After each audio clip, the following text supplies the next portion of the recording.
La Bible en un an, le 16 avril, le livre de Josué, chapitre 13, verset 1 au chapitre 14, verset 15. Le livre des psaumes, chapitre 85, verset 1 à 14. Le livre des proverbes, chapitre 12, versets 23 et 24. L'évangile de Luc, chapitre 1, verset 57 à 80.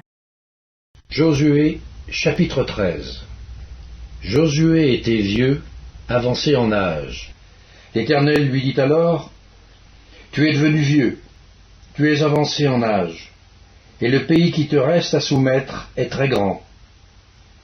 Voici le pays qui reste, tous les districts des Philistins et tout le territoire des Guéchuriens, depuis le Chichor qui coule devant l'Égypte jusqu'à la frontière d'Écron au nord, contrée qui doit être tenue pour cananéenne et qui est occupée par les 5 princes des Philistins, celui de Gaza, celui d'Asdod, celui d'Ascalon, celui de Gath et celui d'Écron, et par les Aviens. À partir du midi, tout le pays des Cananéens, et Méhara, qui est aux Sidoniens, jusqu'à Aphek, jusqu'à la frontière des Amoréens, le pays des Ghibliens, et tout le Liban vers le soleil levant, depuis Baal-Gad au pied de la montagne Hermon jusqu'à l'entrée de Hamath. Tous les habitants de la montagne, depuis le Liban jusqu'à Misphéroth-Maïm, tous les Sidoniens, je les chasserai devant les enfants d'Israël. Donne seulement ce pays en héritage par le sort à Israël, comme je te l'ai prescrit. Et divise maintenant ce pays par portions entre les 9 tribus et la demi-tribu de Manassé. Les Rubénites et les Gadites, avec l'autre moitié de la tribu de Manassé, ont reçu leur héritage, que Moïse leur a donné de l'autre côté du Jourdain, à l'Orient, comme le leur a donné Moïse, serviteur de l'Éternel. Depuis Aroër, sur les bords du torrent de l'Arnon, et depuis la ville qui est au milieu de la vallée, toute la plaine de Medeba, jusqu'à Dibon, toutes les villes de Sion, roi des Amoréens, qui régnait à Hesbon, jusqu'à la frontière des enfants d'Amon.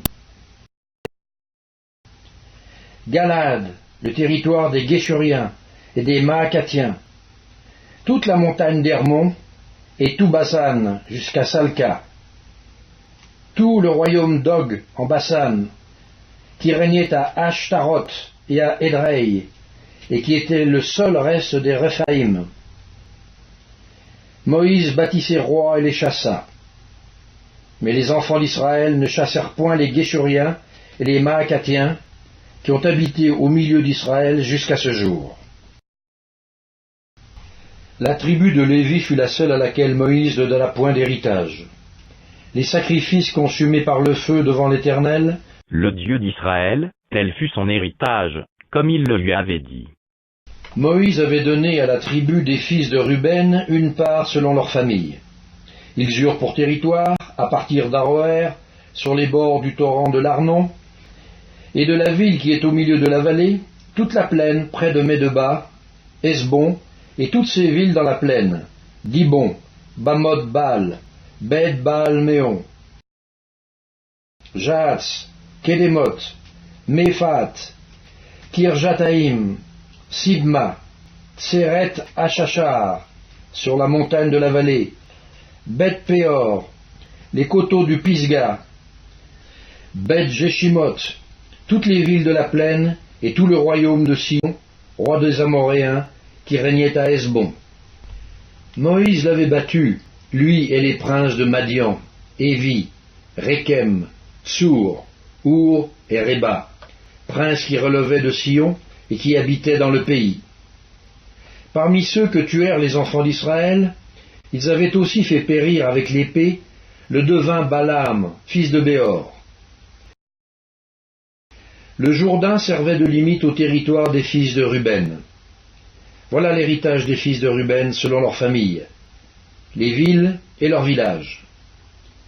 Moïse avait donné à la tribu de Gad, aux fils de Gad, une part selon leur famille. Ils eurent pour territoire Jaézer, toutes les villes de Galad, la moitié du pays des enfants d'Ammon, jusqu'à Aroër vis-à-vis de Rabat, depuis Hesbon jusqu'à Ramat-Mitzpé, et Béthonim, depuis Mahanaïm jusqu'à la frontière de Débir. Et, dans la vallée, Beth-Aram, Beth-Nimra, Sukkot et Tsaphon, reste du royaume de Sion, roi de Hesbon, ayant le Jourdain pour limite jusqu'à l'extrémité de la mer de Kinéret, de l'autre côté du Jourdain, à l'Orient. Voilà l'héritage des fils de Gad selon leurs familles, les villes et leurs villages.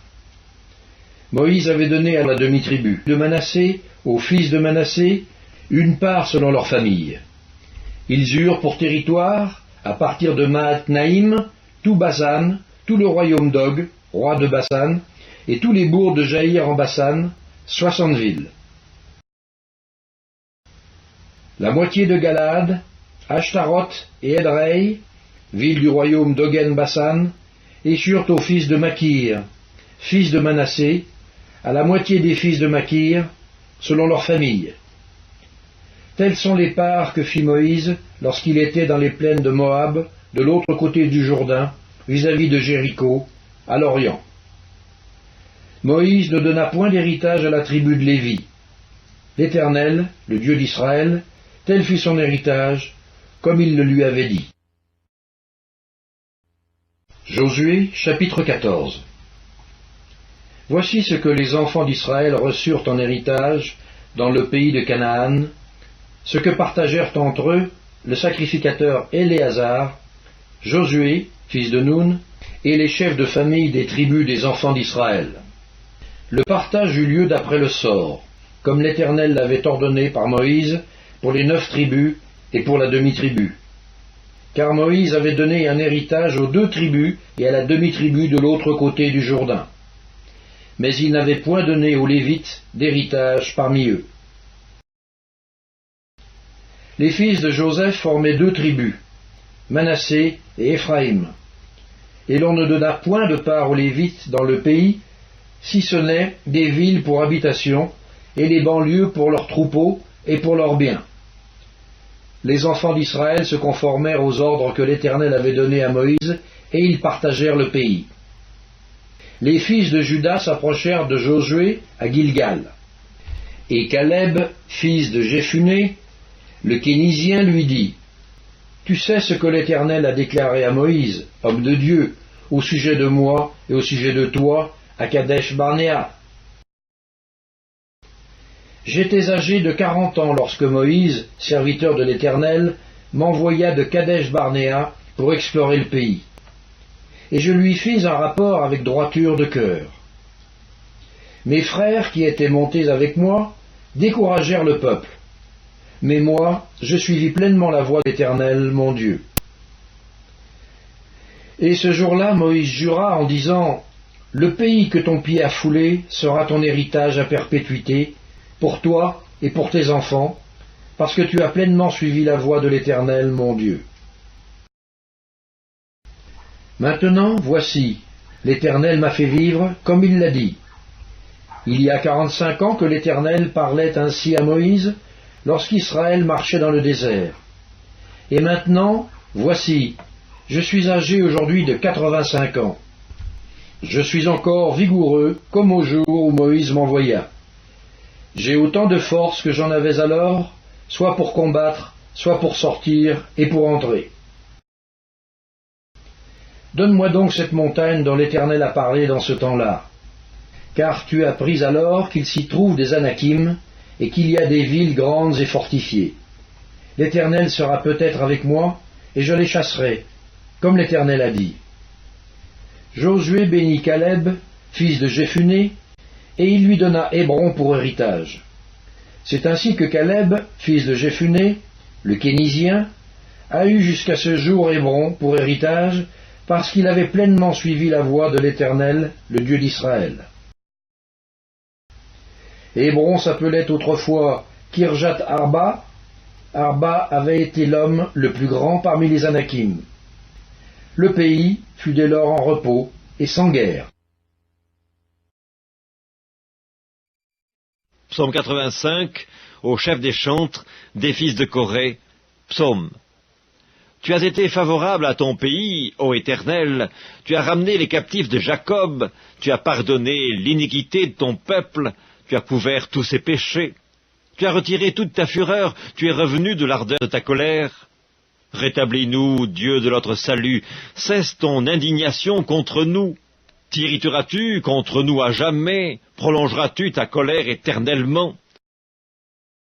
Ne nous rendras-tu pas à la vie afin que ton peuple se réjouisse en toi? Éternel, fais-nous voir ta bonté et accorde-nous ton salut. J'écouterai ce que dit Dieu, l'Éternel, car il parle de paix à son peuple et à ses fidèles, pourvu qu'il ne retombe pas dans la folie. Oui, son salut est près de ceux qui le craignent, afin que la gloire habite dans notre pays. La bonté et la fidélité se rencontrent, la justice et la paix s'embrassent. La fidélité germe de la terre, et la justice regarde du haut des cieux. L'Éternel aussi accordera le bonheur, et notre terre donnera ses fruits. La justice marchera devant lui, et imprimera ses pas sur le chemin. Livre des Proverbes, chapitre 12. L'homme prudent cache sa science, mais le cœur des insensés proclame la folie. La main des diligents dominera, mais la main lâche sera tributaire. Évangile de Luc, chapitre 1er. Le temps où Élisabeth devait accoucher arriva, et elle enfanta un fils. Ses voisins et ses parents apprirent que le Seigneur avait fait éclater envers elle sa miséricorde, et ils se réjouirent avec elle. Le 8e jour, ils vinrent pour circoncire l'enfant, et ils l'appelaient Zacharie, du nom de son père.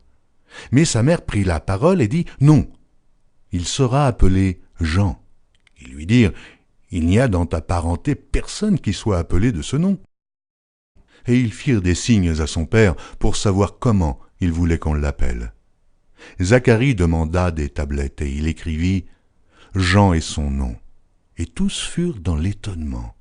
Au même instant, sa bouche s'ouvrit, sa langue se délia, et il parlait et bénissant Dieu. La crainte s'empara de tous les habitants d'alentour et, dans toutes les montagnes de la Judée, on s'entretenait de toutes ces choses. Tous ceux qui les apprirent les gardèrent dans leur cœur en disant « Que sera donc cet enfant ?» Et la main du Seigneur était avec lui. Zacharie, son père, fut rempli du Saint-Esprit, et il prophétisa en ces mots. « Béni soit le Seigneur, le Dieu d'Israël, de ce qu'il a visité et racheté son peuple, et nous a suscité un puissant sauveur dans la maison de David, son serviteur, comme il l'avait annoncé par la bouche de ses saints prophètes des temps anciens. Un sauveur qui nous délivre de nos ennemis et de la main de tous ceux qui nous haïssent. C'est ainsi qu'il manifeste sa miséricorde envers nos pères et se souvient de sa sainte alliance, selon le serment par lequel il avait juré à Abraham notre père, de nous permettre, après que nous serions délivrés de la main de nos ennemis, de le servir sans crainte, en marchant devant lui et dans la sainteté et dans la justice tous les jours de notre vie. Et toi, petit enfant, tu seras appelé prophète du Très-Haut, car tu marcheras devant la face du Seigneur pour préparer ses voies, afin de donner à son peuple la reconnaissance du salut par le pardon des péchés, grâce aux entrailles de la miséricorde de notre Dieu, en vertu de laquelle le soleil levant nous a visités d'en haut, pour éclairer ceux qui sont assis dans les ténèbres et dans l'ombre de la mort, pour diriger nos pas dans le chemin de la paix. Or, l'enfant croissait et se fortifiait en esprit, et il demeura dans les déserts jusqu'au jour où il se présenta devant Israël.